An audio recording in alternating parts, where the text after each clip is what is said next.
Salut, la Pragmatime.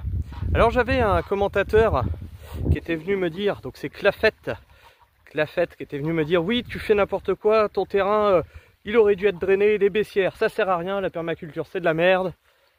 Ok, donc on va faire un petit test. Mon mail c'est permapragma@gmail.com. On est aujourd'hui le 15 janvier. Je te propose un défi.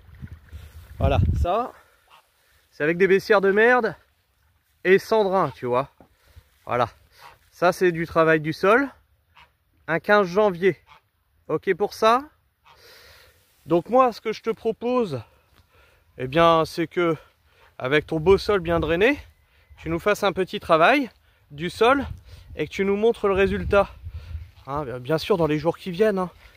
Nous il y a 100 mm plus de 100 mm de flotte qui sont tombés fin de semaine dernière.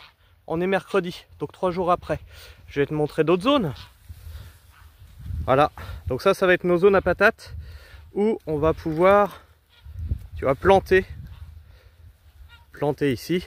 Donc l'importance de comprendre aussi où ta flotte s'écoule et comment elle est captable. Alors pour ceux qui pensent que c'est de la gadoue, voilà, ça c'est grâce aux baissières. Donc voilà, toujours pareil, hein, quand moi j'ai aucun problème avec la critique, mais quand elle est faite de façon virulente, sans essayer de comprendre et sans être ouvert à la discussion, bon déjà ça se finit par un ban. Je m'embête plus, hein, j'ai assez d'expérience sur YouTube pour comprendre qu'il n'y aura aucun dialogue qui en sortira, et c'est pour ça que je taquine aussi un petit peu sur cette vidéo là. Tout ça pour vous dire que voilà, le travail a été fait sur mes zones à patates, il m'a suffi d'1h30 pour les faire. Preuve que j'ai pas galéré avec une simple motobineuse, 1h30 pour faire 6 modules de plate-bande, 360 mètres carrés. Et demain on va attaquer la plantation. Pourquoi je le fais pas aujourd'hui? Parce que on avait encore du gel ce matin et on en aura encore peut-être un petit peu demain.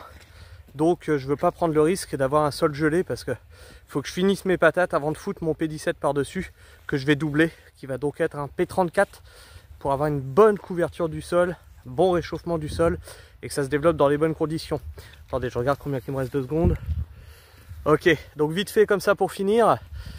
Pourquoi je l'ai fait en janvier et que j'attends pas un peu plus longtemps? Parce que justement je suis sur des rotations très rapides et que je peux pas me permettre de perdre une zone jusqu'en mai-juin. Il faut que mi-mai tout soit récolté pour que je passe à une autre culture.